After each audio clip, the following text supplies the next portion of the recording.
welcome everybody. We're going to start out by standing for the Pledge of Allegiance. Pledge allegiance to the flag of the United States of America and to the republic for which it stands, one nation, under God, indivisible, with liberty and justice for all. Okay, tonight is our budget hearing. Yep, so I want to welcome everybody tonight, anybody watching, to our 23-24 proposed budget hearing. Talk a little bit about the budget process this year, some things that are variables to us this year in planning this year's budget. We had some things going on with BOCES and their capital project this year.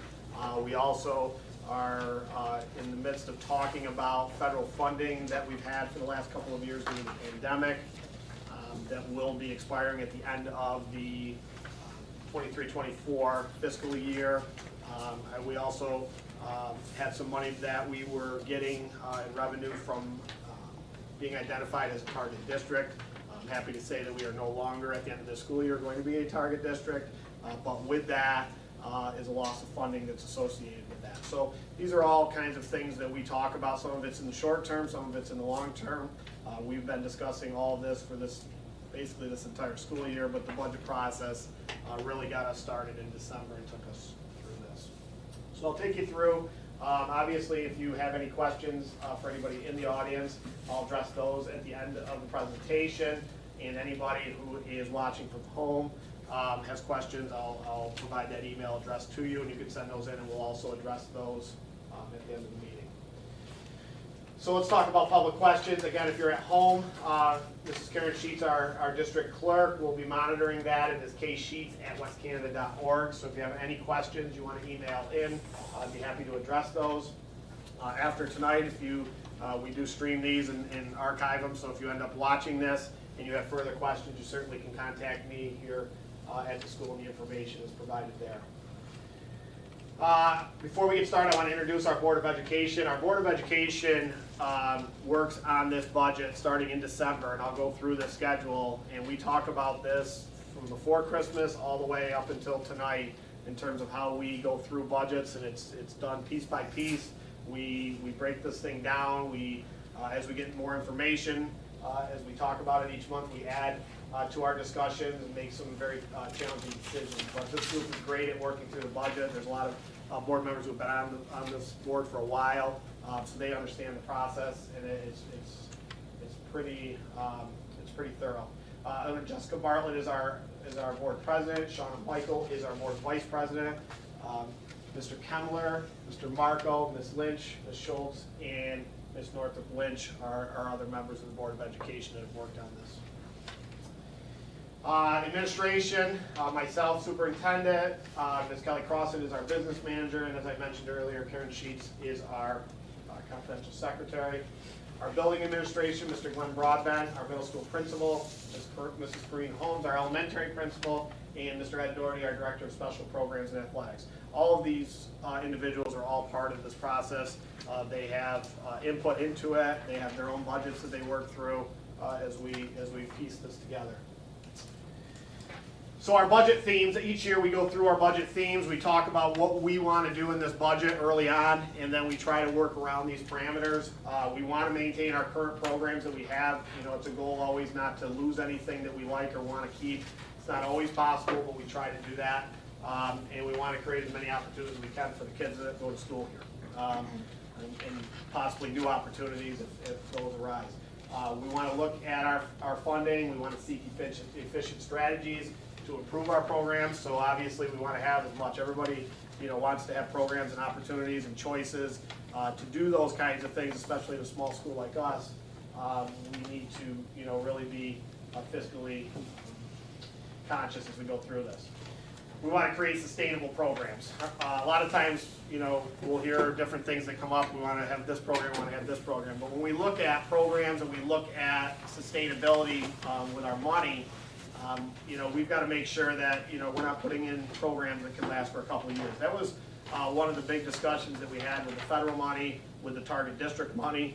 A lot of that money is earmarked for things, but in the end, we have to, try to figure out when it's gone, how we can sustain some programs that have been, advantageous to us. We want to manage the current fiscal times, both short and long term. Those are challenging, especially when things are up and down. New governor, we were held harmless this year, so we were given the minimum of 3% increase in our foundation. Whether that continues or not, or where that'll go next year, we don't know that right now, so we always have to be conscious of that. Cost of everything, I mean, everybody in this room knows the cost of everything, whether you're at home or here in the school, it's the same thing. Fuel prices, there's just a lot of different unknowns, so we have to plan for the worst and hope that we come out on the better side of that. And the facility maintenance and upgrades. Tonight we're also going to have a hearing on another phase to our project. We got a project that's in play that we'll talk about in our regular meeting tonight as well. But we really want to support this facility. You have a great facility, a great campus, safe environment for the kids. We want to make sure that we're able to keep it there. As I mentioned, just kind of taking you through the schedule, there's 5 board meetings starting in December through April until we adopt the budget in April. There's administrative meetings that go on even sooner than that, where we start to talk about our department projections, so forth. Principals work with their grade levels and their subject areas. We start to bring in BOCES numbers. We start to get healthcare numbers, retirement numbers, all those kinds of things that are big money items in here. We start to plug those in right along the way to give us a better picture of what the budget looks like. So as required, if you've been to these presentations, any school district you go to in the state is required to have their budget broken down into these 3 areas: administrative, capital, and program. Underneath each of those headings are where we place the money. The administrative has the Board of Education, superintendent, principals, business official, office staff, account clerks, the tax collector, BOCES administrative and capital project costs. You'll see that's a big factor this year. Legal services. The capital area has our operations, what basically we talk about with our facilities, our building and grounds, and any debt service that we have, on our budget. And the biggest portion of our budget, which is the biggest portion of all school budgets, is the program, which is what goes all into the K-12 instruction. What we offer for opportunities for the kids, how we get them here, transportation, all of the BOCES special and occupational education programs, guided special education, all of our co-curricular, all of our interscholastic sports. So anything you can think about where kids are involved or programs for kids, that's all going to fall into this category. All right, so don't jump here. Administrative. This is an astronomical number this year. This will be an astronomical number on everybody in Herkimer County this year. For us, it's a 47.72% increase, or $1,037,102. Why is that? Well, when you have projects that come into play, and you don't have projects that are coming off the budget, you're going to see jumps in budgets. All right, and this particular jump in the budget has to do with the first year of the BOCES capital project. So if you've been following locally or regionally about that, BOCES is upgrading their facilities. That has been approved by the 10 component districts that are in BOCES, and this is our initial portion of that to start. Now, do we pay all of that? Yes. But do we get it back? Yes. Okay, so with a BOCES project, unlike our projects here in school where we have to wait a whole nother year and we have money up front that we have to pay and then we have to wait to get the aid back, the BOCES aid return comes this year. So you have to show that expense in the budget, but we also will show that on the revenue side coming back in. So it looks scary on there, but it's not as scary as it looks. Everything else is normal in here: salaries, BOCES services, obviously the capital project payment, any retirement and health insurance that's associated in the administrative portions, all in this area. Our capital portion of the budget, which is our facilities, again, salaries that are associated with the facilities, health insurance, equipment purchases, and any debt service that's associated with this building and this campus and the overall daily function and running of this building. Oh, let me go back. So in terms of that, I guess I shouldn't have skipped over that one because that one went down. So we're down about 0.5%, or down $18,430 in that area from last year's budget.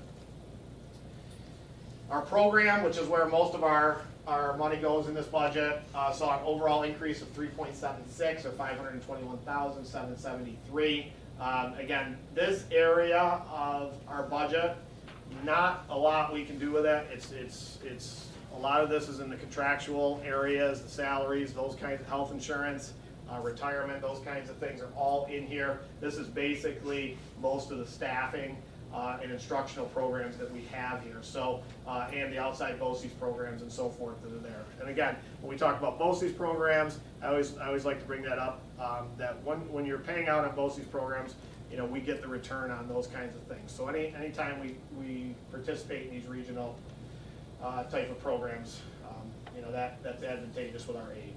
But again, that one is up 3.76%. So, total expenditures, last year's budget was $19,671,986. This year's budget is $21,212,431, which shows an increase of 7.83%, way more than we would normally ever have in our increase in our budget in 1 year. But understand that most of that increase, or over half of that increase, is due to the BOCES capital project, which is 4.74% of that, which in return we're getting that back.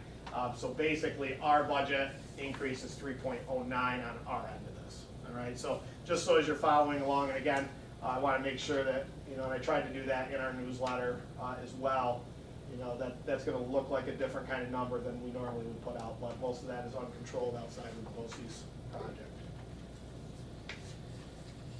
Little history, I always like to show this, and I also like to show this. That's the history of our budgets since 2019-20.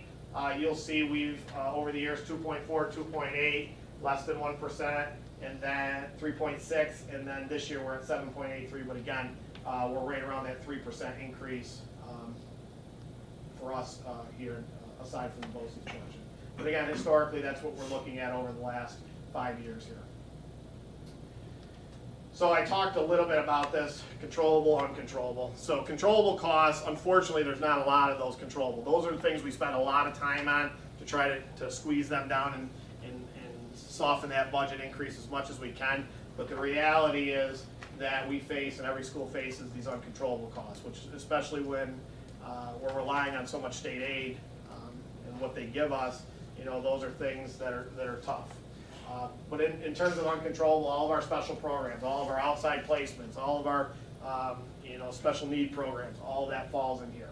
State employee costs, you know, what are the costs in terms of our retirement, our Social Security, workers' compensation, those all fall into this area. Salaries, those kinds of things, all uncontrollable contractual costs that just get plugged in with whatever those numbers are for the upcoming year. So again, I mentioned this earlier, the summary of our budget. You'll see the large purple area is program. So 68% of our budget is in program or instruction. 17% of this is in the capital portion of this, and 15% is in our administrative portion of the budget. So again, as it should be, most of the money is in the program area. Okay, so where we get our money from, just so you have a little breakdown of that, property taxes.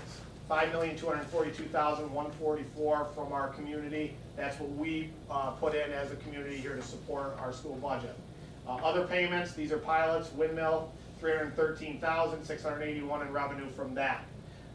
Interest and penalties, $25,000 in revenue. Charges for services, $69,500. Money and property, $10,348. Miscellaneous of $154,000 in revenue. And then the big number that we look at and we wait on every year is the state aid. And the budget just officially got done. It was late this year again, but our aid this year is $12,086,632. Our state building aid is $1,092,344. Again, that's the revenue side that I was talking about when it comes to the BOCES project, the return on that in this year. So we show that on the expenditure side. We also show it on the revenue side. Federal reimbursements of $48,000. Transfers of $45,000, and a fund balance allocation this year of $2,125,782. What that does for us is it gives us the opportunity to budget for the unknowns. We hope that we can keep the budget down all year, and that's not a number that we're looking to use as a whole. So our summary of our expenditures, about 10% of our budget comes from fund balance. 62% of it, as you'll see, comes from state aid. The tax levy is 24.7% of it, and then other revenues are about just over 3%. So that's where our money comes from when we're looking to balance our budgets. Tax rate, everybody, we always have questions on that. That's a tough discussion in here, trying to balance long-term and short-term revenues with, our communities who are facing, tough fiscal times as it is. Everybody goes to the grocery store. I keep using that as an example. It costs the same for everybody that's in this room and anybody listening. So this room is real conscious of that when we're talking about any sort of tax increases. But, in the same token, we know we have to balance that with what it costs to run this place as well. So our tax rate, the cost per 1,000 assessed value this year, projected tax rate on true value is $14.47, which is a projected increase of 2%. Remember, as we talk about increases, that's what we put in there, depending on the equalization rates in your townships and so forth. That could be a little higher, could be way lower than that, depending on how that, and we don't control that here. The tax levy, the total amount we need from the taxpayers this year is $5,212,431, which again is an increase of 2%. So no matter where those all play out, that's the number that would come in if the budget is approved. So I like to show this as well. Again, you can see right on this board how conscious everybody in here is of this. Okay, as we look back 5 years, our percent increases are 1.51. We've been 0-0 for the last 2 years, so we have not touched the tax revenue for 2 straight years now.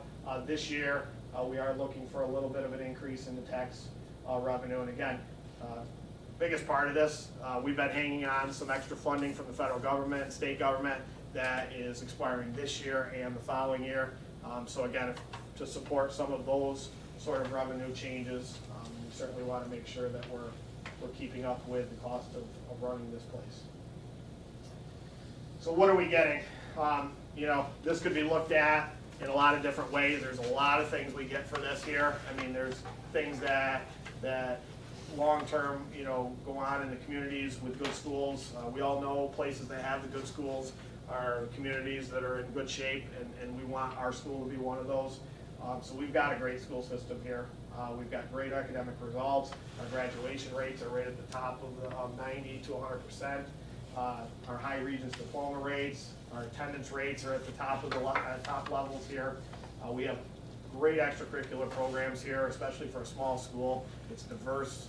We have a lot of different things. We've been able to expand that in the last few years. Our art and music programs have expanded in the last few years. Our college credit offerings, whether you're attending local schools or AP classes or whatever it is, we have a lot of offerings. We have offerings online for AP, so we have really expanded those areas. I mentioned the advanced placement classes. Agricultural and science and business. Streams here, today we found out that our FFA is say it out loud, what are we? We increased. We received state recognition for the most growth for an FFA chapter in the entire New York State, so out of 170 chapters. Yeah, so that's just a really great accomplishment for a program that just started a few years ago, and Mrs. Streams worked really hard on that. So we're expanding that area, and our ag science and our ag business is really expanding, and the kids really like that. Special education, we place a lot of emphasis on that here at the school, whether it be in programs that we house in here or outside programs. Our special education programs are real sound here. We try to keep our per pupil spending, it's lower than the state rate. Our high DOT, we'll talk about props, the buses. Mr. Ray's here tonight, our buses at near 100%, always on our inspections. Part of that's the support of the 5-year replacement plan, which we put safe buses on the road. Our facilities are clean, safe, and our staff is dedicated, and they spend hours and hours, working with our kids here at the school. So, those are just a few of the things that I can think of as what you're getting in this budget. So again, are there unknowns? The unknowns are always the scary ones. The federal and state revenue reductions, how are we going to balance that over the next few years? That's a big part of that. We've talked a lot about that in our budget meetings each month. Student transfers, registration, could mean we got to add staff, could be outside programs, could be advanced needs. There's a lot of things that happen in the school year that we don't know about right now. So we've got a plan for those things to happen. If they don't happen, then, you know, they don't happen, but we've got a plan to spend money on those things that they do. Equipment, you know, we work really hard on preventative maintenance, and we're getting better at that to try to make sure we don't have these unexpected equipment, but it's a, you know, it's a big facility, so it's going to happen, and when it happens, we've got to be budgetarily prepared to take care of that, so that we don't have any shutdowns here. And fuel costs are obviously crazy, so we have no idea where those go. They keep going up and down on us when they get better, and then they go back up. So we've always got to plan for the fuel costs, whether it be fuel for our buses and our equipment, or fuel to heat this building. So, what if the vote fails? All right, we'll talk a little bit about the voting schedule.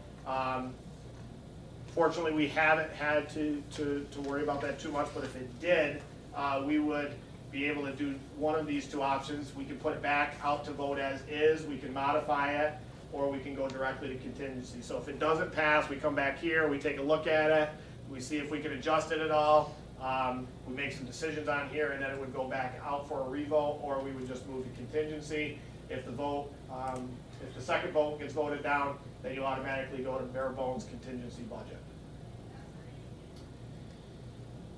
There are two propositions, one of which I'll talk a lot more about in the second presentation, but the first one is a regular that's on there. It's our bus purchase proposition. It's part of our 5-year replacement plan. It's been going on for many, many years and is highly successful. We have that again this year, 4 new buses, the replacement of 3 of our 5-year-old buses, which are our large buses, and a replacement of 1 of our 5-year-old small buses. Again, this number is on the prop not to exceed 435,491 this year. Okay, if approved, 5 guaranteed out, or excuse me, yes, yeah, 4 guaranteed out, 3 large and 1 small. The second prop this year I'll talk a little bit more about, but I'll just kind of address it here. There will be a second proposition to vote on this year.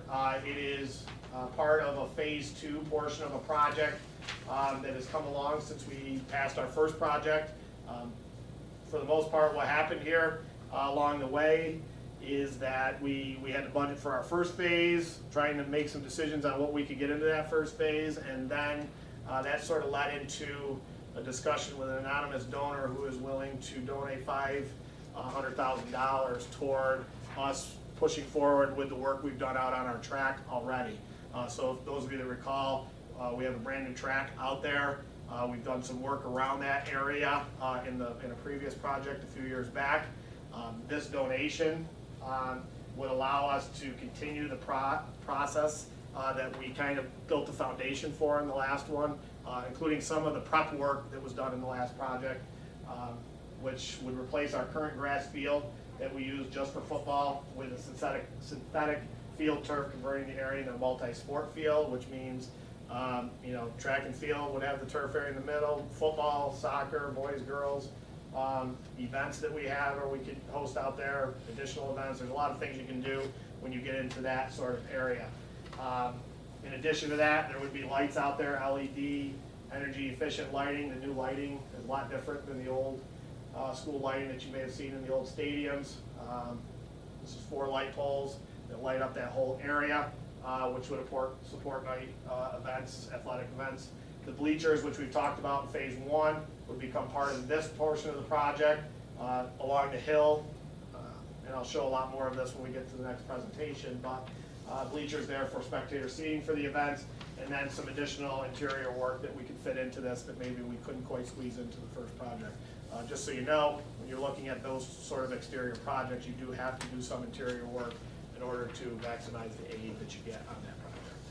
So that'll be the other proposition, and again, that went out in the newsletter already, and I'll explain that in the next hearing tonight. We also have 2 board seats open this year, 2 3-year terms.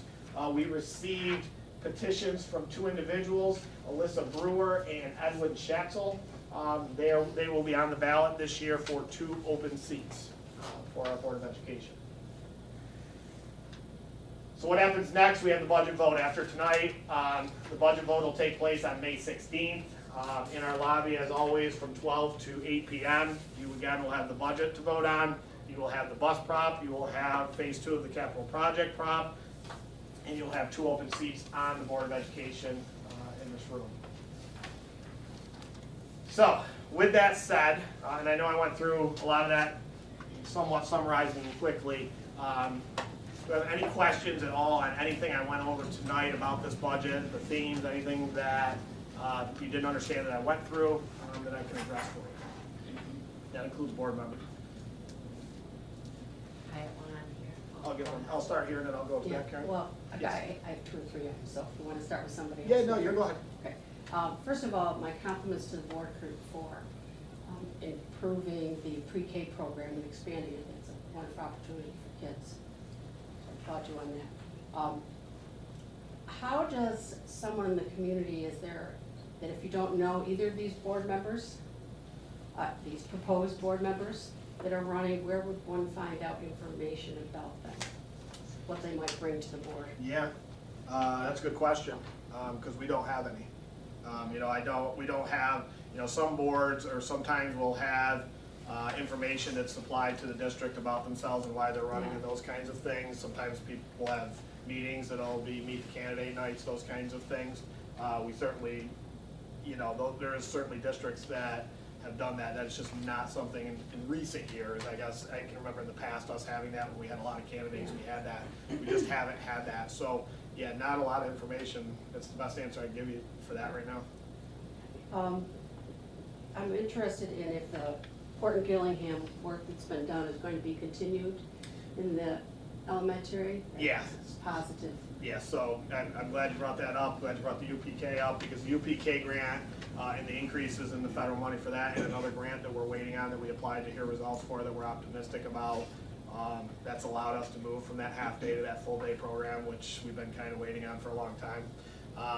And the Horton Gillingham stuff is definitely a piece of what we're sustaining through. So we were able to get that started with some of this money, and I talked about that in the budget as well. Some of these things that we were able to put in, that we are finding success with, and we want to continue that after the fact. That's part of this budget, trying to sustain those programs, and that obviously, you've been a part of that. That's something that we will continue on as we go forward here. Also, I'm wondering about and I guess I'm not familiar enough with the state budget increase for schools, but initially the governor wanted an additional state aid for schools and to have a focus on mental health for kids. Yep. Is that still in the budget, and is there some place in here where we're doing more mental health for kids school-wide? So a couple things about that. Yes, kind of. So you used to have, they used to outline this as a community schools type of grant, which was not a large amount of money for us in particular. But what they've done is kind of folded that into the foundation aid, so it's part of the big budget. What that supports for us internally is the fact that we have the social worker, 2 counselors, and school psychologists. Doesn't sound like a lot, but it's more than some small schools have for full-time people. A lot of the schools are still looking for those kinds of things. There are some regional programs, but the reality of that right now is there are not enough regional programs out there right now to support or people to do that and support the overall mental health needs in this county. And if you've seen on our social media and our website, there's some forums that are coming up on that because everybody has that question that you have. So is there money aside and for that? Yes. And it folds a little bit into the safety portion too. We have a second SRO here, so there's money incorporated into that, but there's not a lot of answers right now to spend it on in terms of programming. And there are a few sort of options out there that are really high cost right now, but that's because of the demand exceeding the supply at this point. So yeah, it's a constant discussion, but not a lot of good answers right now. Not to compare states, but that was one of the things that Vermont did. Their state had really supported with funding school-wide programs that supported kids. Yeah, I don't think that's as far as it needs to go here, and I definitely don't think the services that we have, I mean, it's one thing to give the money, it's another thing to have something that you can use the money for, and that's an issue in Herkimer County right now for sure. All right. Now, a simple question. It's this simple, because I've heard this 2 times in the last week. Why is some of these people are older, Michael, but why do we have so many more buses when we have fewer kids? So what I would say to that is the buses are always, and I have Mr. Ray here tonight if you want to speak on this at all, but I'm gonna give my best answer. These people are going back 50 years, and we had 1,200 kids here. We do a lot of things different. We pick up a lot more door to door than we used to. There's not centralized locations for all the different reasons that you're talking about right now, safety and those kinds of things. So we do a lot more door to door, and the fact that we have less kids doesn't necessarily change our geography of where we're going in the times that we have to have kids on those buses. So you can definitely shrink down buses in terms of how many seats, how many numbers, and just do your math issue.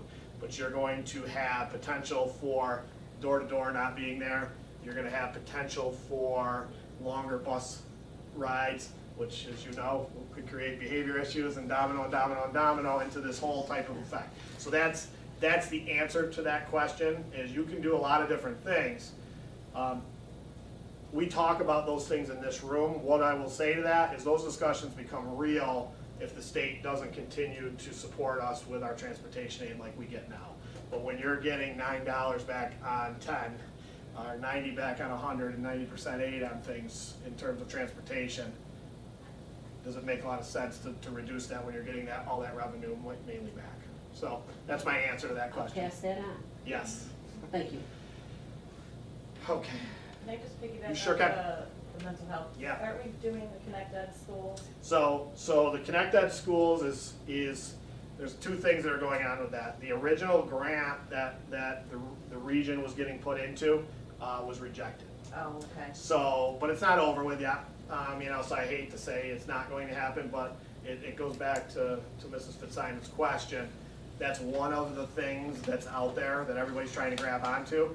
But the cost of that is not necessarily supported completely by New York State in terms of what that program wants to offer and the cost to the district. So there was real hope that all the schools locally were gonna get a grant, be part of a grant, and we were in on that grant as well, and it was rejected. So at this point, that's still on hold. It's just a lot of money right now. Anything else out here before I go to the computer? Okay, what do you have here? So you have 4 questions from Greg Lang. I don't know Okay. if you want me to just read Yeah, them. we'll start the first one. Yep. Okay, 140,000 increase in OC-Ed, increase in number of students attending BOCES. So, yeah, the simple answer is yes. The cost of services are probably up as well, but it's mainly enrollment, yes, to answer the question, so. Let's see, district transportation up 200,000, seems like generational enrollment is shrinking, looking at last 2 decades. Comment.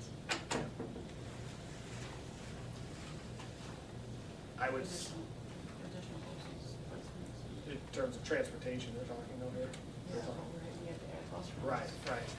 So there's a lot of things that are associated with it. So you have the fuel costs, that are up. Part of the question I already answered with the amount of buses that we have that are out there going, on these runs. We have a lot more outside placement runs and we're going in a lot of different directions into Oneida County and different places that we've got to go. We've got extended day programs that we're transporting kids in between right now. If we continue that, that's something that was funded by the federal money. So we're running bus runs for that. We're gonna start busing pre-K kids. We have to put seats in these buses to allow us to transport UPK kids. So we're gonna be swapping out seats and those sort of things. Cost of buses increasing. They're up in terms of the cost. Again, I'll keep refocusing. Yeah, all that's up. Yes, it does cost the district more, but that aid is still there. That aid's still there that's coming back, and it's a lot of revenue that comes back in. So it's one of the areas that, with being such a large rural district, to meet the needs of the kids that are out there, even though we have less of them, the needs are still there. That was his next question. Has fleet size changed relative to student population? Yeah, and so I kind of answered that one. Hopefully you can call me too if you wanted further on that. So no, to a certain extent, no, the fleet size is not, because we have a lot more runs than we used to have, and the geography of this school district has not changed, so.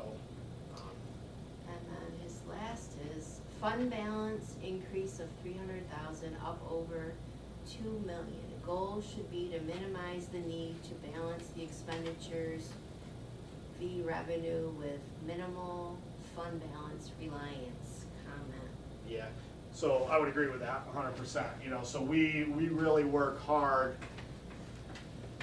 to try not to balance the budget with fund balance, but in the end, you know, with right now these unknown costs and things like that, we're kind of forced into being able to do that. You know, we don't have a lot of extra revenue to hang on to and so forth in those areas. So that's kind of how we balance it, and then we work that in the school year. So, you know, that way we're prepared for all these unknowns of staffing and fuel costs and things like that, in hopes that we come out on the better end of that and we don't have to. So some years we don't use a lot of fund balance, or maybe not as much at all. And then like this year, we had to. Costs of things jumped on us a lot this year. You know, we under budgeted on a few different things, just not estimating that, I guess, fuel costs would jump like they did, as fast as they did at times, and things like that. So that would be my best answer for that. Yeah, in a perfect world, I think that's, you know, I'm 100% in agreement, but you know, trying to manage a small school in this way and is kind of the way it works right now. Any other questions you have on the? Nothing. All right. Well, I look forward. I hope everybody gets a chance to come out and vote on this. Again, I want to thank our Board of Education in here. I want to thank the people who took time to come out tonight. Thank people at home that are watching, and the questions, all great questions tonight, really good questions. And sometimes I wish I had perfect answers for all of those, because I'm in agreement with a lot of those things, but you know, we just keep working, taking small steps, and hopefully we're putting together a budget that's, you know, something that can support what we're doing here. So thank you. Okay, now we are going to go into our capital project hearing.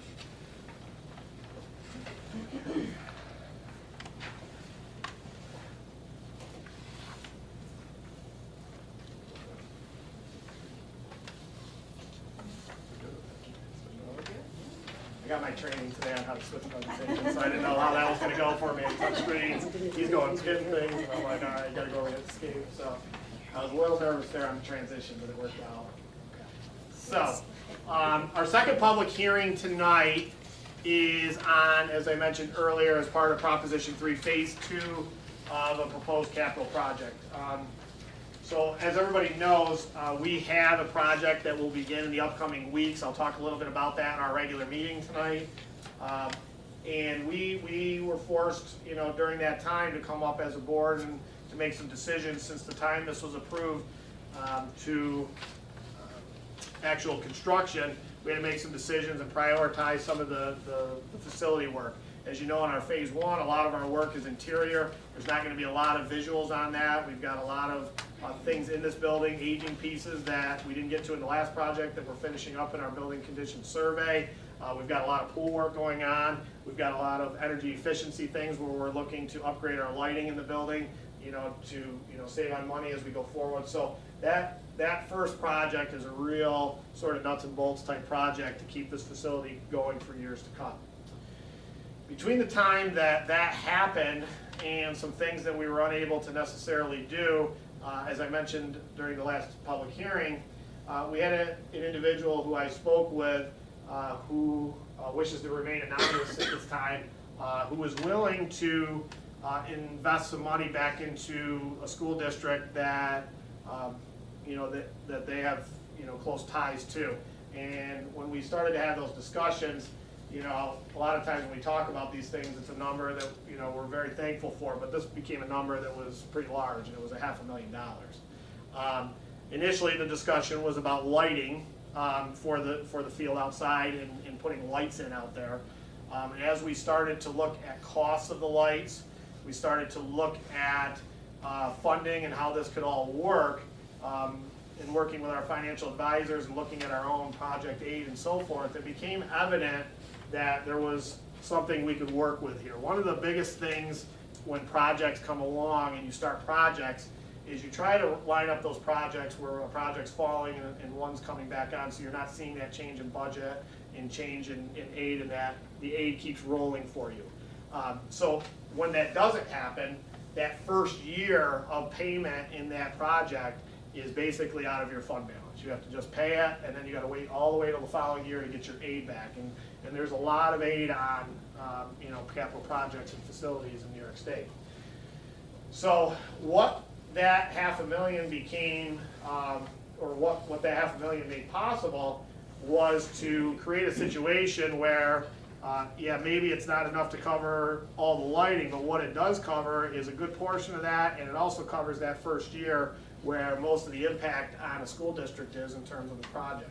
So as we looked at that and started to crunch some numbers, it became possible that we could do a project here, finish off that whole area, building off of the track portion of this, with very minimal impact to our district, our taxpayers, and so forth, and add that to phase one of the project.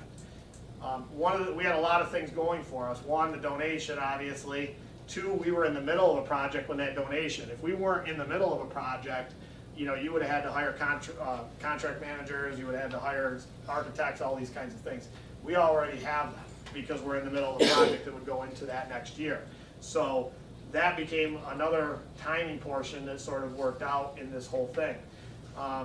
And a couple other things came along. We had to make some decisions about the bleachers. The bleachers weren't necessarily going to fit in because of the cost of all the work we were doing in here. That became sort of expendable out of our project to try to cut some costs, although that fit into this a little bit. And again, as this started to roll forward a little bit, it started to become evident that this could be something that the district could take advantage of if supported by the public.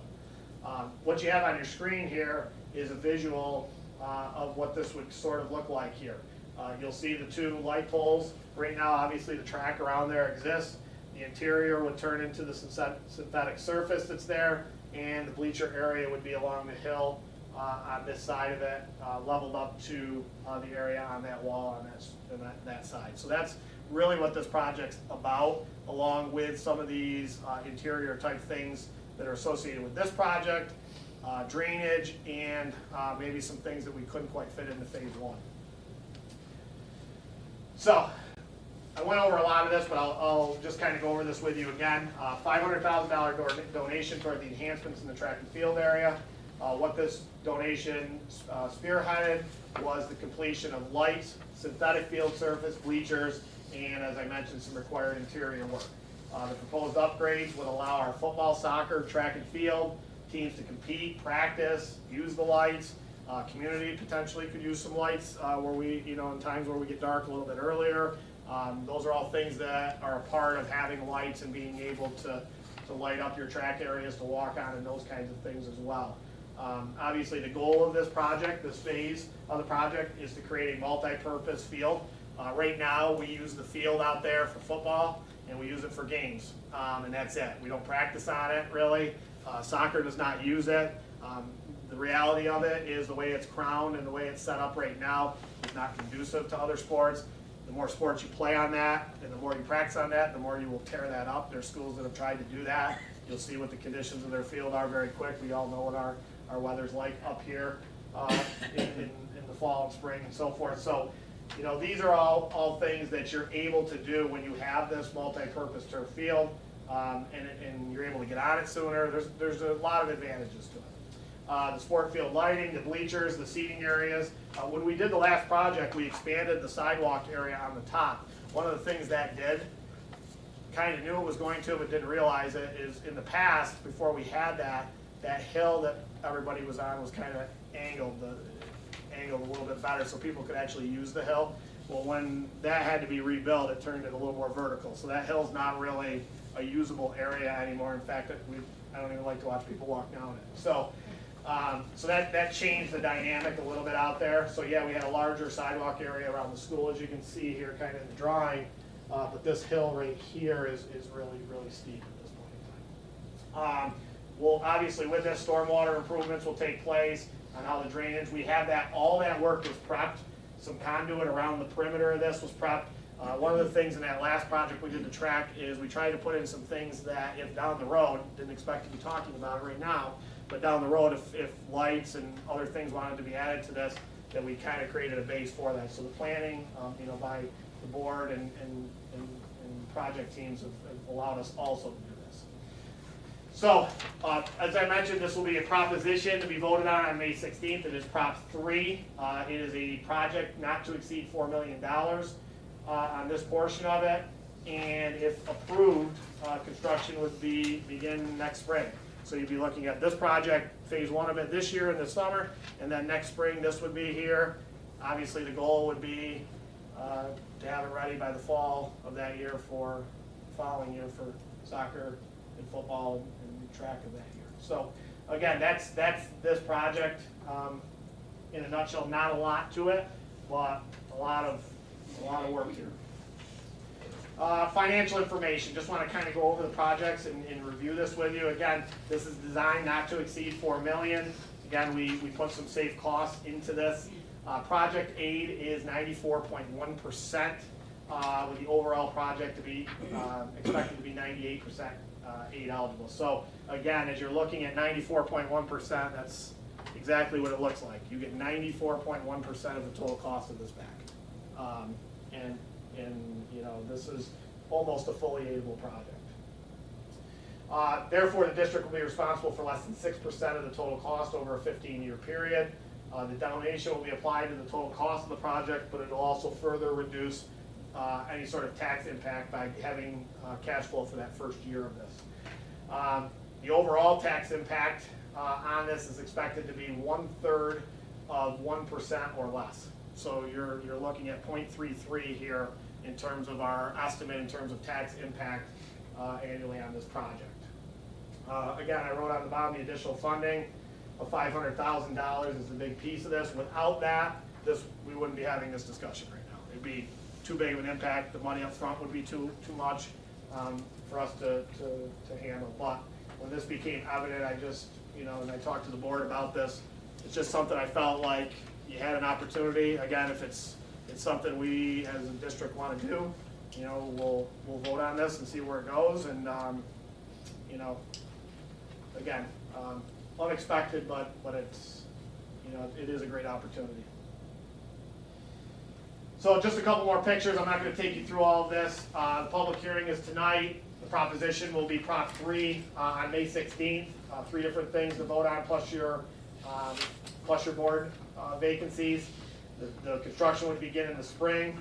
Kind of some zoom-ins of, again, some diagrams of the bleachers, an overall view of above the field right there, what it would look like, and then a lighted view on this side of what it would look like at night.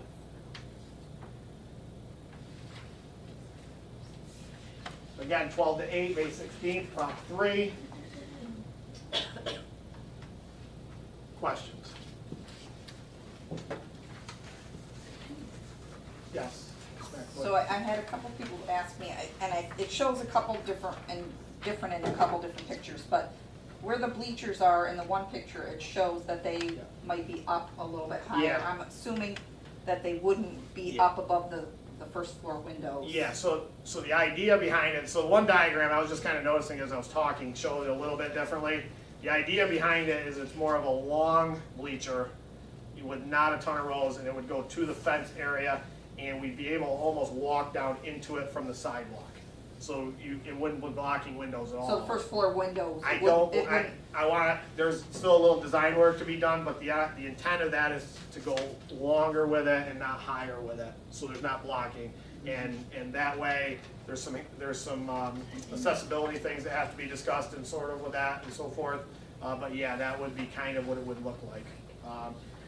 My perfect world would be that it can be set up so that you could be on the sidewalk and be behind, and then you just walk down to whatever section of the bleacher you want to sit in. So the walkway, you mentioned level to the wall. It goes with what Mrs. McAvoy said. It's the first I've heard of elevated. What's the explanation of elevated bleachers? So the bleachers itself would be, so if you're looking at the sidewalk that we sit in on the top, that would be the top of the bleachers. So you'd walk the sidewalk and then just turn left into the bleachers. So it would be along that hill. Yeah, Of the walkway. yeah, the top of the walkway. Yep. Right. Yep. Because I agree. I don't think it needs to be blocking any windows. No. what you've got, and the advantage you have out there is the length area. So it doesn't have to be steep bleachers. It can be however many rows we can fit from the sidewalk down, and then you make it as wide as you want in terms of how many seats you want to have. Who developed that picture? Our architects. I don't know. Well, They sent you it. telling me it's to the wall, level to the wall. Yeah. You got to. Thank you. Yeah. What's the extension? So we can, a lot of that will be determined on cost and how much can fit into the budget. I think the original estimate was about 600 we were looking at, so it can go, I mean, we have as much room as we wanna go left or right or horizontally, so it'll just shrink as to how many people we want the seats to be. That was my, Yep. what's the extension, 20 to 20 or 30 to 30? Yeah, I think that'll get determined as we start, if it gets approved, how many people we're looking to see, and then we'll start to get estimates on how much we can do, just like we do with this project. We might have to reduce it, shrink it, we can make it a little bigger depending on cost, and how many we wanna see, but that's kinda how that'll look. Any other questions on this phase of the project and Proposition 3? What are the improvements of the stormwater drainage?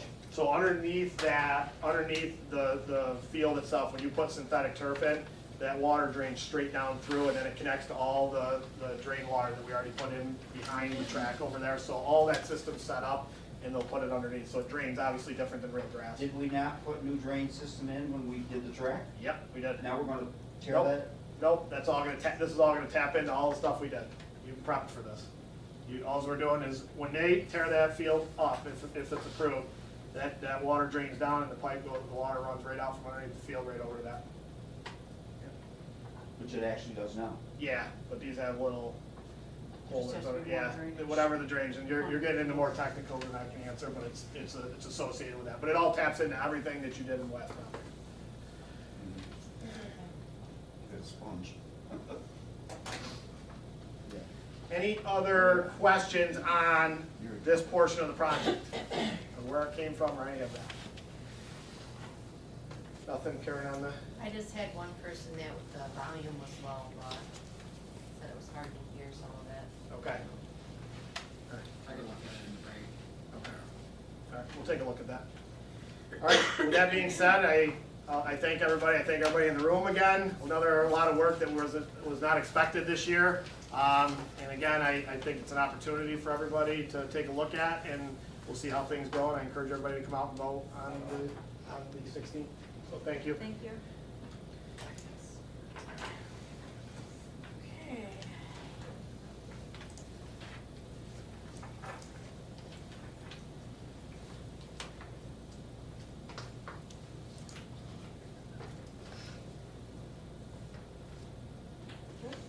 Okay. Okay, we're going to go into our regular Board of Education meeting now. If everyone could please stand for the pledge. Pledge allegiance to the flag of the United States of America and to the republic for which it stands, one nation, under God, indivisible, with liberty and justice for all.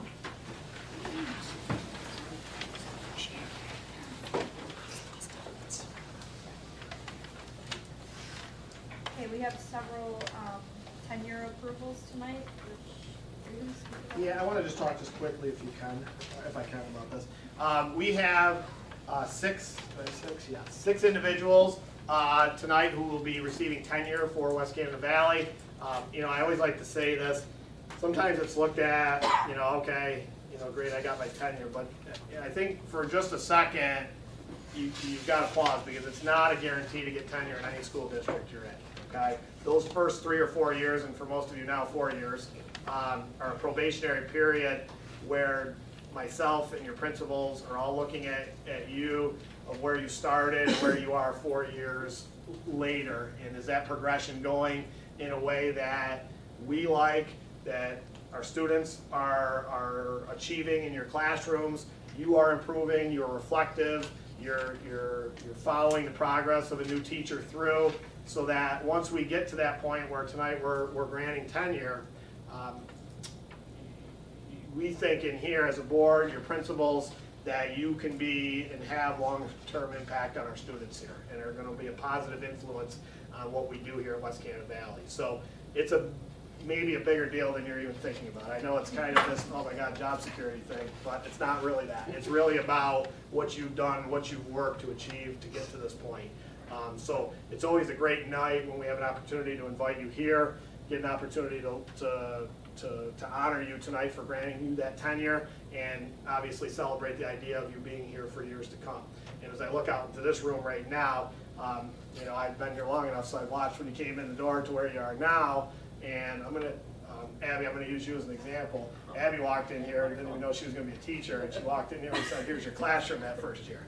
Now you walk by that classroom and it looks like she's been here for 10. So, you know, those are things that you like to see. You have to learn quick on this job, and so forth. So, congratulations to all of you as they approve these tonight.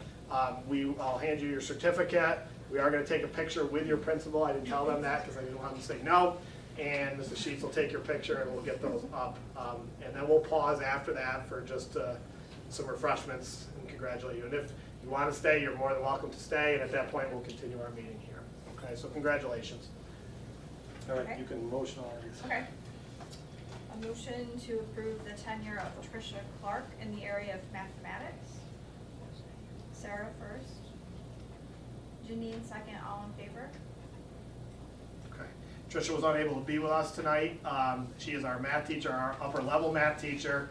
She is receiving tenure for at least the second time now here in our district. She's a veteran teacher who's taught in many school districts for many years, and she's a great asset. She teaches all of our AP classes, all of our advanced math classes that you can think of. So congratulations to her.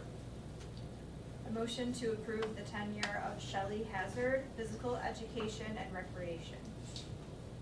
Shauna first, Sean second, all in favor?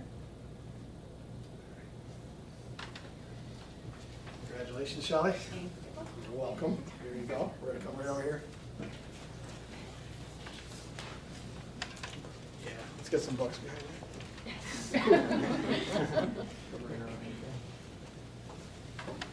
Should I open this? Yeah, so Like display? Sure.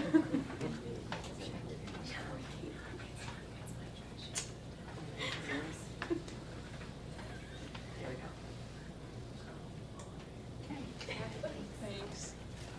Motion to, That's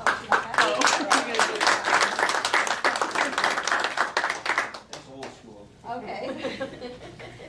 Motion to approve the tenure of Bronwyn Kiefer in the area of art. Janine first, Sarah second, all in favor?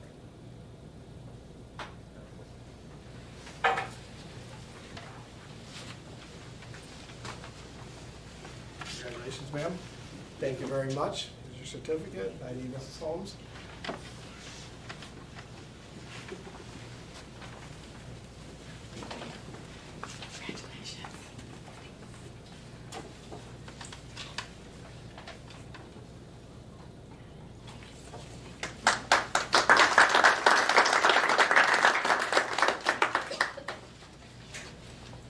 Motion to approve the tenure of Victoria Petro in the area of science. Sean first, Janine second, all in favor?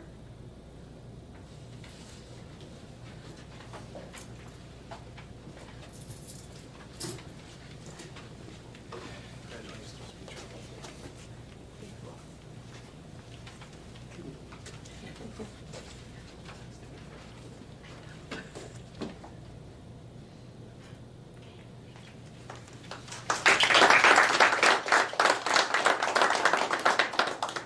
Motion to approve the tenure of Abigail Rose in the area of science.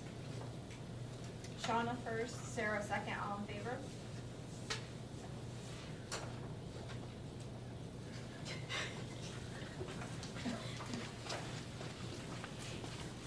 Congratulations, Abby.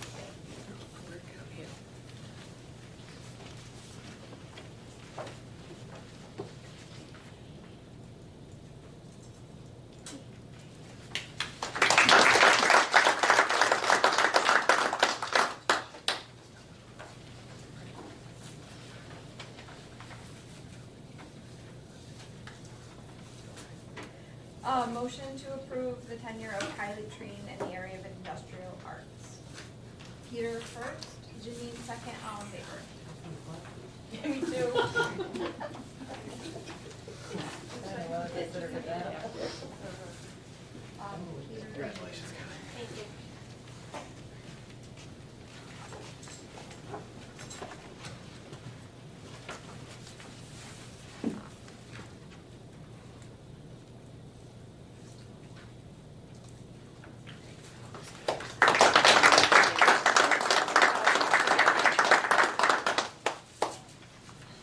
Again, congratulations to all of you. I do want to get a class photo of that.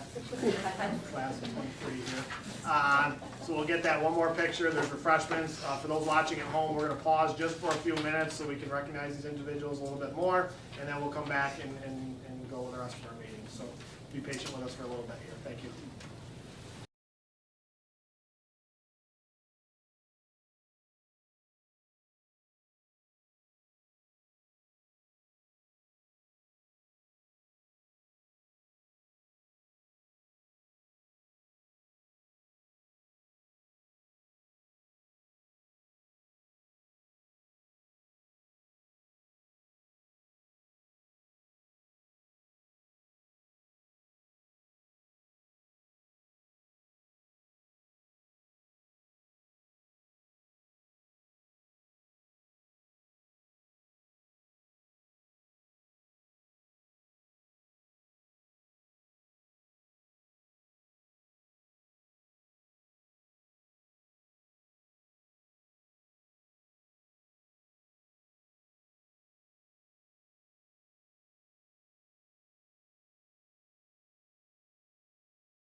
Mack. We are going to start out with hearing from our administrators.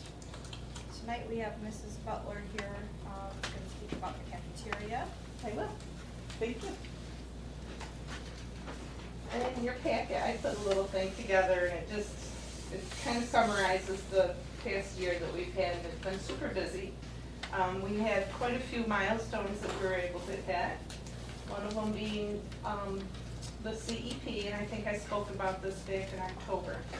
Our school has been recognized as being eligible to be included in the Community Eligibility Provision Act, I guess they call it, whereas all the children are receiving free lunches and free breakfast.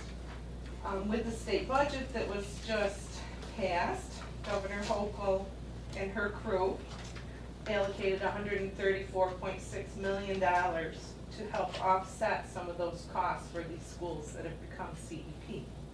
And what that means to us is 40% of our students right now are being reimbursed at full price by the state.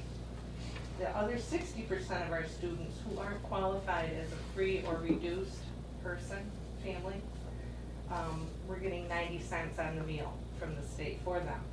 So part of that allocation of that money, the $134 million, is gonna help offset our other 60% and bring that total up to the actual price that a free and reduced student is reimbursed at. So we will be getting reimbursed 100%, which is awesome. I had the state education department administrative review come in January. They come to your facility once every 3 or 4 years to review everything from how you're presenting the food, how you're serving the food, if you're meeting the requirements on the menus, if you're selling snacks, are you charging the right prices? Are you following all of their rules, basically? That review proved very good, except we had two areas where we weren't following their rules. There was a vending machine that was open during the day, which I wasn't aware we couldn't have. And it has to either be shut down during the day so that the kids don't have access to it, because it's not Smart Snack approved foods, or it has to be Smart Snack approved foods and drinks to be allowed during the day. Okay? Where's the vending machine? It's operated by other people than my department, Oh. but I'm still overseeing that. It's down by I the didn't sports know. entrance. But I do know Machines now. right there. Oh, right, those Yeah, those little vending two. machines there, yeah. Mhm. That's where I thought you were. That's the only thing that got us on that one. And there was another one that, we didn't have a meal modification process in place, and a couple months back, you guys approved a new policy that did include the meal modification process. So we've taken care of that, and everything else was good. I had 2 New York State Department of Health inspections, which is the normal thing. They come in October and then again, January, February. And they were both good, with no infractions. In February, I took the civil service exam because I needed to, but I don't have the results back yet, so we'll see.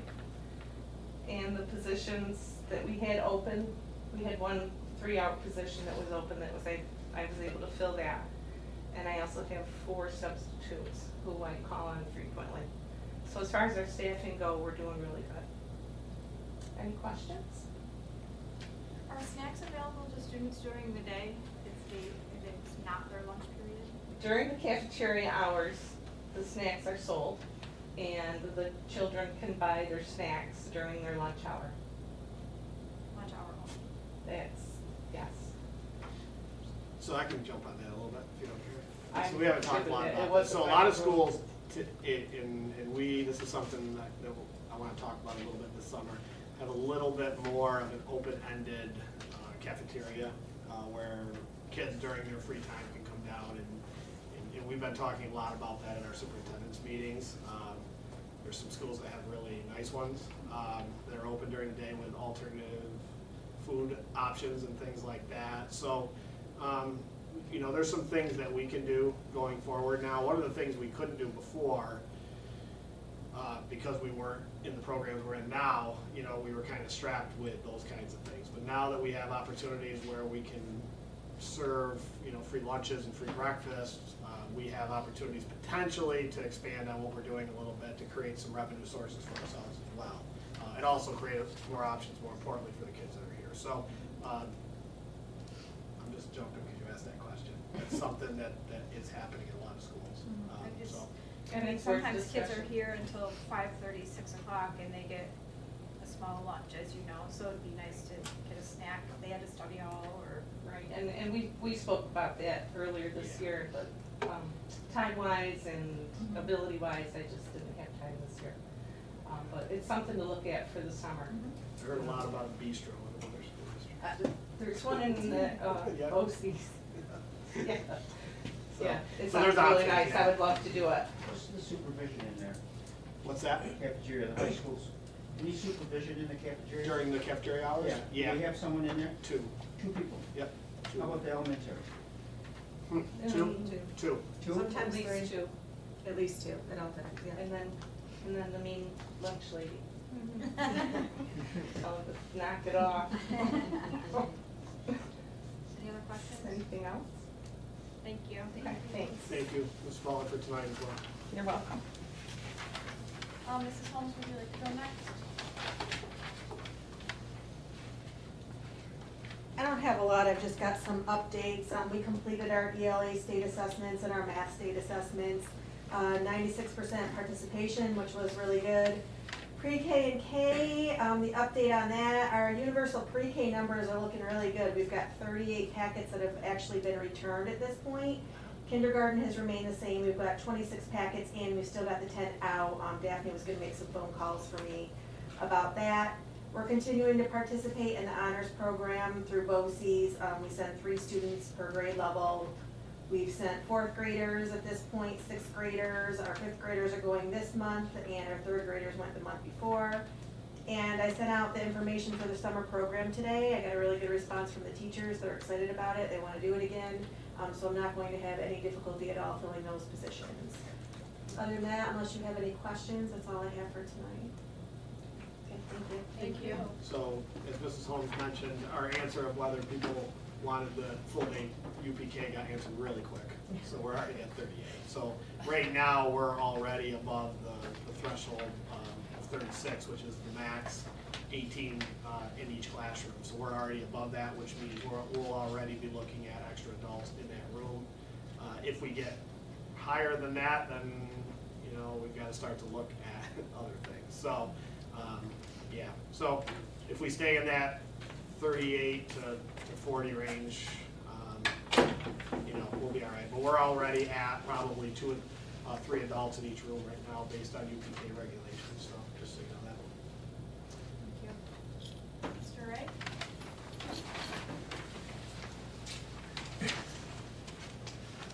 So this past month's been really busy, usually the last couple months of school is.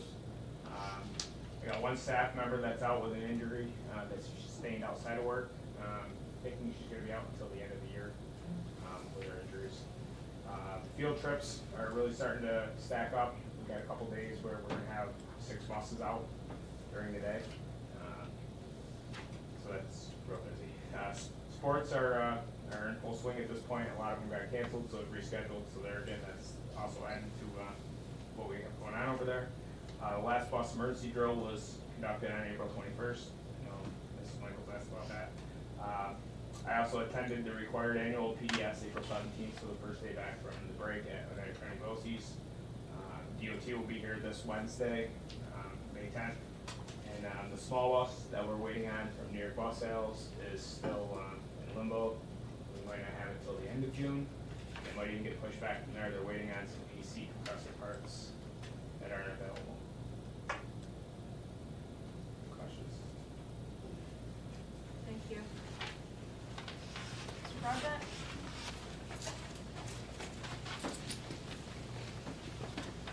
So quite a bit since last meeting. We also had our state math and ELA tests on 8th graders. 100% participation this year. You know, I really want to thank all the parents and, you know, the kids for, you know, doing their part, working hard, taking those tests. We have the science test coming up, and I think everybody take that.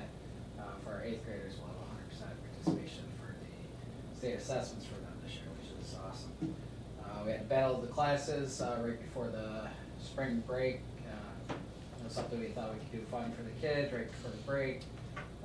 Competed with each grade, and teachers competed, you know, hula hoop, snake, spin around the bat and run, all sorts of stuff like that. Kids, everybody had a great time. AP exams, they started last week, they finish up tomorrow. We had a trip, 9/11 trip up at the Air Force Base, Griffiths Base up there. For the 10th and 11th graders, they all went out there. That was a good trip.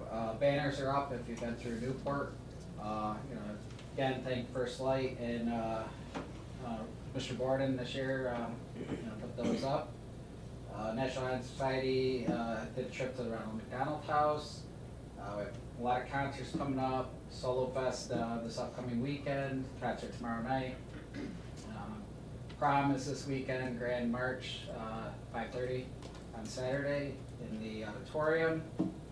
Couple art trips. You know, thank Mr. Ray. Keep throwing more and more trips at him, and you know he's not complaining, and he makes them work. Ride for Missing Children. That'll be prior to our next board meeting, June 2nd. We have a meeting on Monday to kind of go over all the procedures and stuff for that as well. And the parade this year, I believe is in Middleville. For the Memorial Day parade, our band will be, marching band will be there for that. I think that's that. I don't think there's any questions. I just wondered, why did you have the mock fatal on the day of the AP exam for the juniors? We're working with Poland, and all the organizations working with Mr. Kerr, and that just happened to be a day that they were able to do that. We wanted it we had to have it prior to the proms. Right. And close enough so it wasn't too far away from the proms. So, you know, it was probably the least impacted days that we picked. Yeah, it's just the juniors were disappointed that a lot of them didn't get to go, so. Yeah, we had, I think, 12 of them. Actually, Mr. Kerr, we recorded all of it, and Mr. Kerr and I are working on getting them in either Thursday or Friday this week, so Right. that they can watch it in auditorium. And are you gonna look at extending it to like other grades next year? You know, that was a question somebody asked. You know, it's something we can definitely look into. Yeah. Yeah, it was my first mock fatal, so I Yeah. really wasn't It was good, heard all sure, good but things it about was great. You know, if you get Parent Square, I think it's gonna be up on Facebook, it's already up there. A few of the pictures and some of the, you know, just the people playing. Yeah. Want to get involved to make it work. Mr. Kerr did a great job getting That that was good. going. There's a video of it? So there's several videos, so we're working on kind of piecing it together, so that we can present it to the students. I wanna say we have between 50 and probably 50 pictures, and probably 30, 40 different video clips that we're trying to work together right now. That we can present it to the kids who missed, and, you know, also have it available. With the AP exams being over with now, you said, We have one more tomorrow, 12 students, I think. do they still take the course, or is it like college, they're done? Well, they continue with the course. They're in there, they work on stuff. I just didn't know if it turned into a study hall, or if it was, No, they still work, they still do stuff. Less intense than before, but, you know, they still do work. And there's still final exams associated with the Yeah. classes. for the. Yeah. Yeah, they still have to do I know, finals. just There- A the lot of credit. stuff gets project-based and things like that going forward and so forth. Gets a little quieter for them because it gets real intense right up until the exam, but they, you know, the pressure's off a little bit. Yes. Any other questions? Thank you. And Mr. Doherty will be here next. Were there any questions on the consent agenda? I didn't receive any, but, okay, motion to approve the consent agenda. Sarah first, Sean second, all in favor? Motion to enter executive session for the appointment of personnel matters, including review and appointment of employees and contract negotiations. Sean first, Sarah second, all in favor.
back.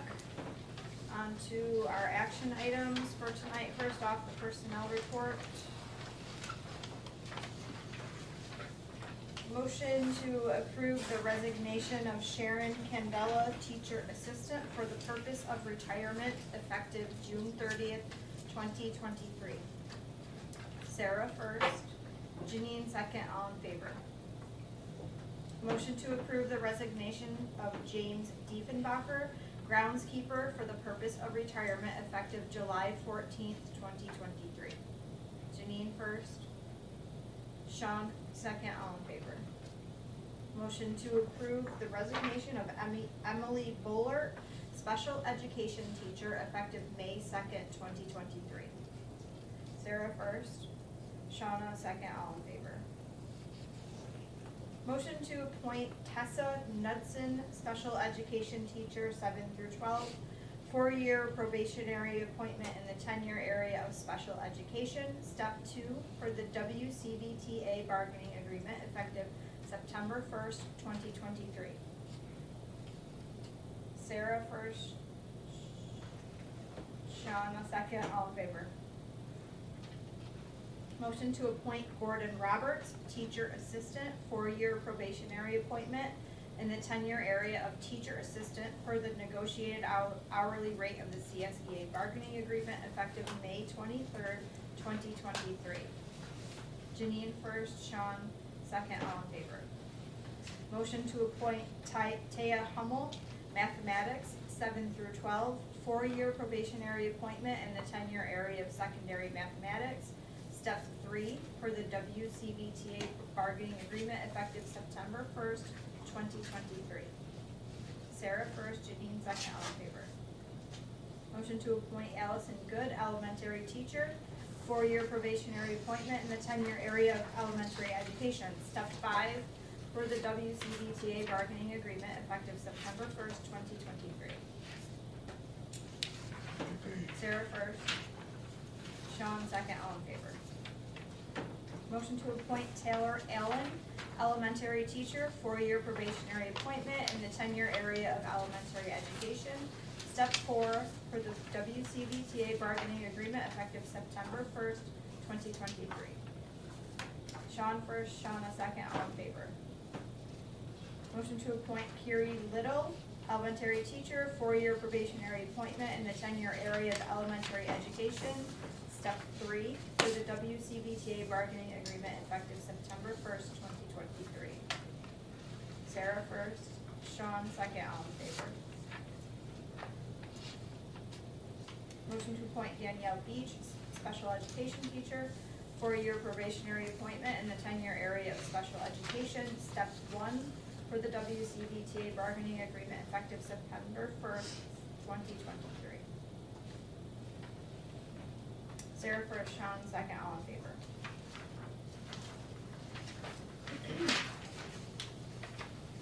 Motion to appoint Jacob Gordon, substitute teacher, teacher assistant, monitor aide, K through 12, for the district approved rate sheet, effective May 9th, 2023. Sean first, Janine second, all in favor. Motion to appoint Logan Valerio, substitute teacher, teacher assistant, monitor aide, K through 12, for the district approved rate sheet, effective May 9th, 2023. Janine first, Sean second, all in favor. Motion to appoint James Diefenbacher, substitute bus driver, custodian, and groundskeeper, for the CSEA bargaining agreement rate sheet, effective July 15th, 2023. Janine first, Sean second, all in favor. Janine, are you a yes? Yes. Okay. Motion to appoint Danielle Depot, substitute cleaner, for the CSEA bargaining agreement, effective May 2nd, 2023. Janine first, Sarah second, all in favor? Okay, we have the list of tellers and counselors. A motion to approve Mary Lou Flansburgh as the Hold on. oh, We got 2. Karen, do we end up with 2 okay. ballots still or no? Oh, we got to. Yeah, I think you have to. I just want to make sure of that. What's that?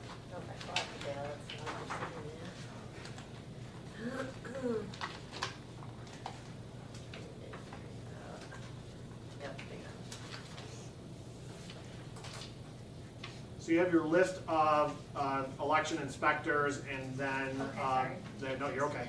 You have your list of inspectors that you have listed for the vote May 16th. And you have, of those election inspectors, you have 2 that are willing to be your chief election inspector. We did this last year as well. This has to be approved by the board so that we're all set for May 16th. So it is a sealed ballot. You have to vote for one of those, 2 that are interested in being that, and whoever gets the majority in this situation will be that. I will say last year, just as a background into this, Mary Lou Flansburgh was our chief inspector last year. She is willing to do it again. So all we have to do is check one and give it back to Karen, and then she'll count those up, and then we will approve.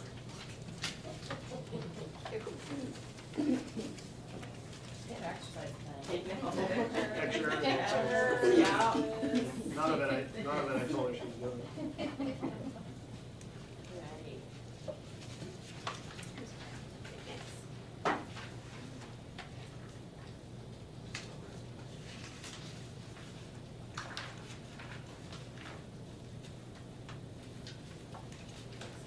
Mary Lou it is.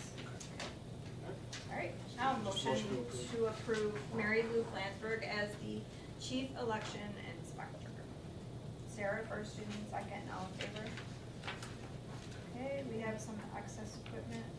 Yeah, so you have a pretty long list. This is a pretty regular list you have of MORC, call it MORC, technology equipment. It's our equipment, so we have to access it ourselves. Once we access it, it then goes to MORC, they access it, and we go from there. This is all part of our normal replacement of technology in the building that is outdated.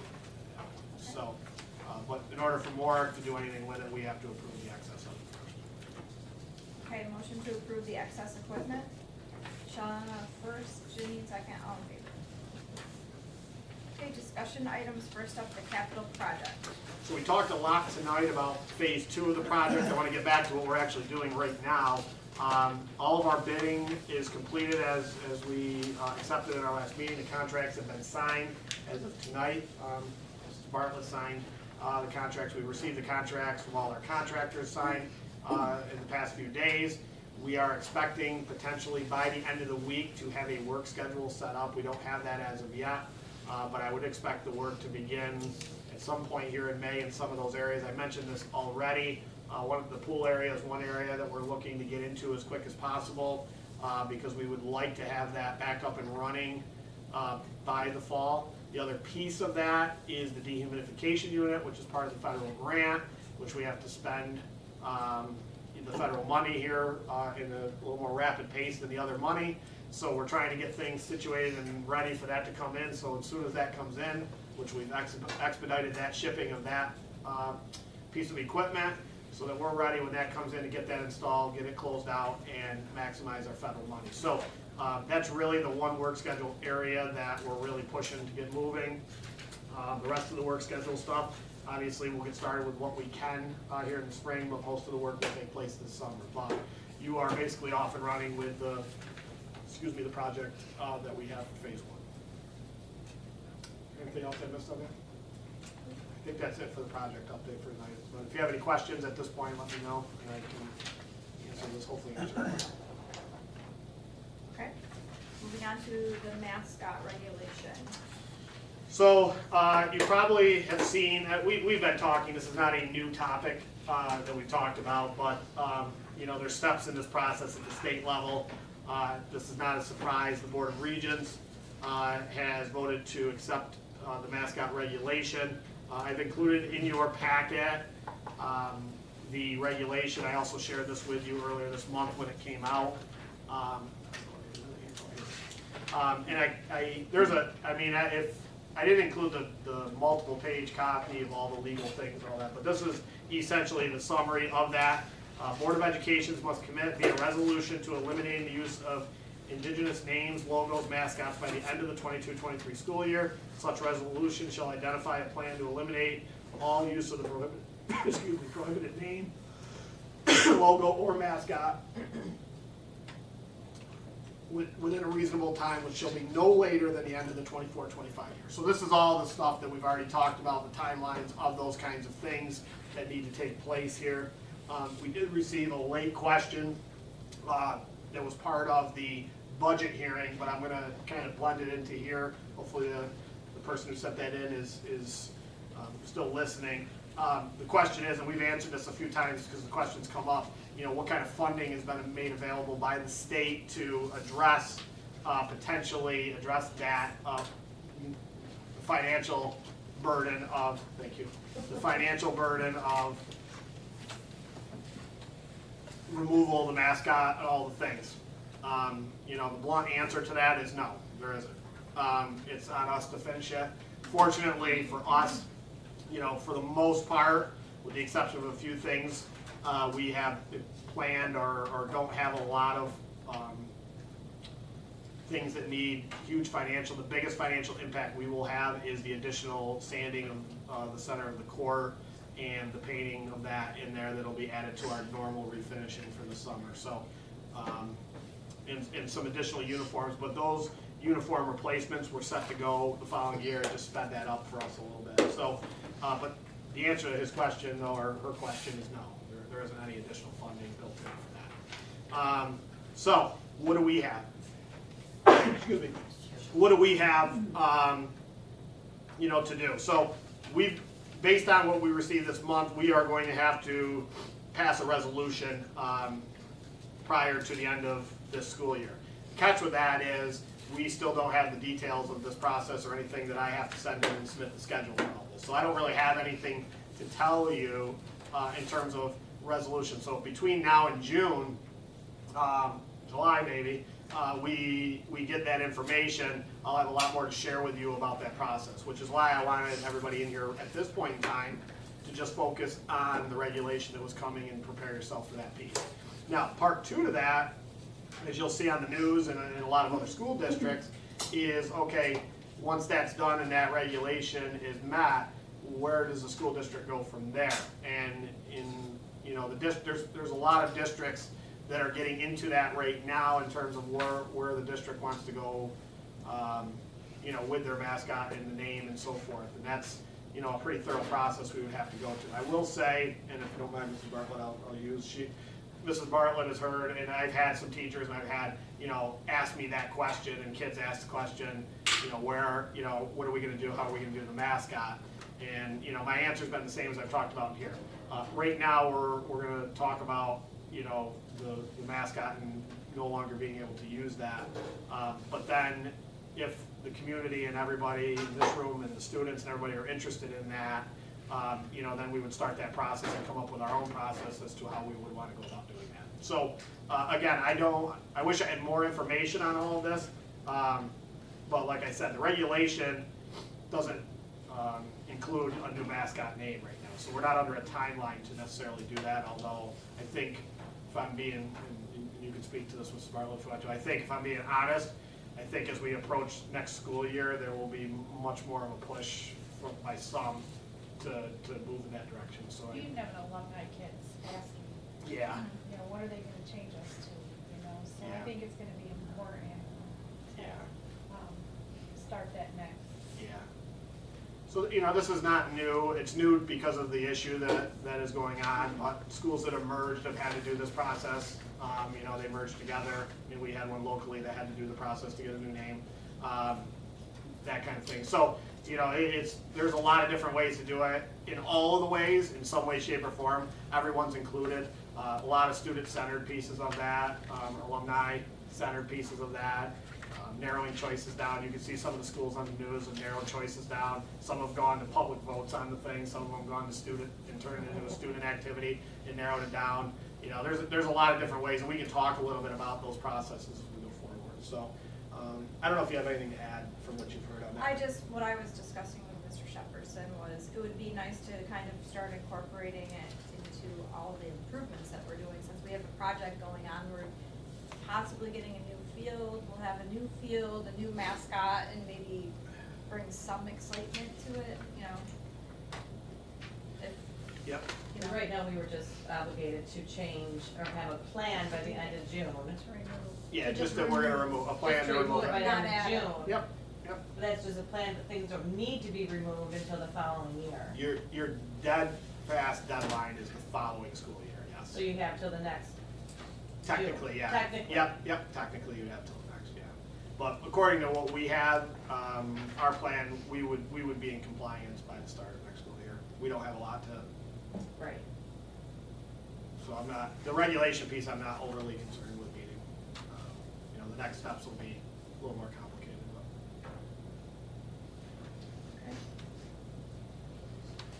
but. Okay, and then, Could you explain the last paragraph in this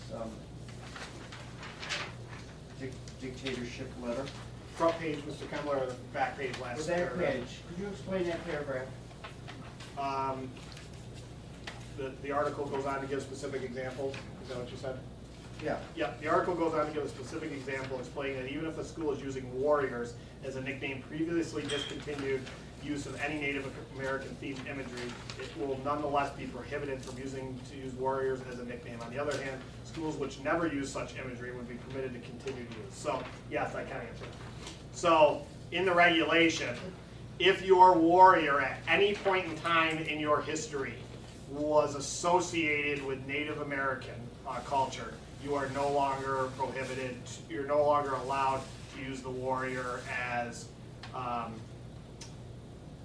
your mascot, okay? So even if you changed at some point in time, and this discussion obviously has gone on for many, many years, if you were a school district that was the Warriors, which doesn't obviously pertain to us, but if you changed it before and it was associated with that and no longer is, that doesn't exclude you from having to move that as well. If it was at any point in time in your school's history associated with Native American imagery, it's gone.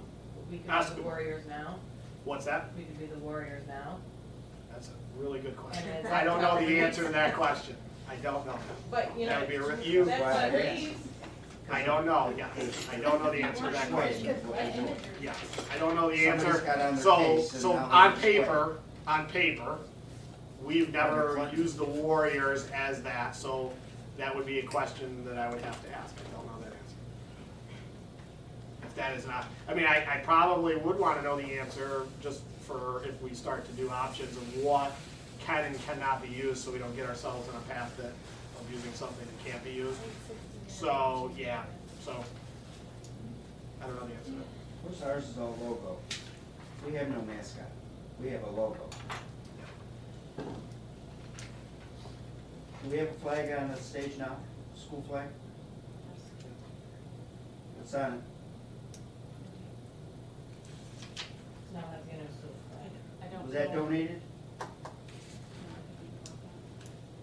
You bought it? I think since, it might have, the original one may have been, but the newest one, we updated those because they started to wear a little bit. I think we updated Well, those. check for me, will you please? Because they said, I was told that if the actual flag was donated, they can't touch it. Sure, we bought one that's on the stage now. I would just like to know where these things are going, because you don't wanna No, they don't. get rid of Yep, them, but I'd like understand. to have memorabilia that is, Yep. I would like to have that Sure. someplace. Yep. Understood. Not on school property. I thought it was interesting when they dropped the regulation that In the book room. if you were not a school officer or employee from using or promoting the name or logo or mascot, you wouldn't be, you couldn't go into Yes. a ball game or Yeah. anything like that, if Yeah. you were wearing something like that. So originally- Where's this coming from? So the original regulation, in case you need clarification on, the original regulation called for enforcement of Native American imagery by anybody who was outside the school coming in. And that quickly got pushed back. So that would mean like a spectator coming in with a hoodie on that. Yeah, the question became, who's that person? And I think they quickly understood, hopefully, that wasn't really going to be the case. The radicals. Obviously, we couldn't walk around with that. Correct. The faculty couldn't. Yeah, correct. okay, the June meeting, we're gonna discuss some changes. Yeah, so there's a whole, and when we did the schedule before, I didn't realize, and I'll just be honest, I didn't realize I had a conflict that night as well. In Syracuse is the same night, at the scholarship banquet, which is that Monday. Karen didn't realize last year she had a conflict coming either, she does that week. And then the weeks before, just kind of looking at dates where I have June's a busy month because of all the different banquets and scholarship things and all the things that are going on different nights. So I came up, and this is just me, myself, and Karen, came up with Wednesday, June 7th, the week before on Wednesday, so a few days before the Monday of the meeting. Again, that's just a date that I know I don't have any honors banquet or honor society or any, outside placement things and all that kind of stuff. That night is generally open for that, so. We were supposed to have it on the 12th? Yeah, on that Monday, so that would be the Wednesday before that. Okay. Does anybody have? I is that may okay? have a conflict. You will? I may, yeah. Okay. I don't have the times yet, but Okay. I may. Same time, 6? Yeah, regular. Yep. And then we'd approve that night. If we could do it that night, we'd approve it, and then we'll post that as a meeting night. Okay. So you want a motion to approve that change? Motion to approve changing the board meeting for June to Wednesday, June 7th at 6 p.m. Sean first, Sarah second, all in favor? Okay.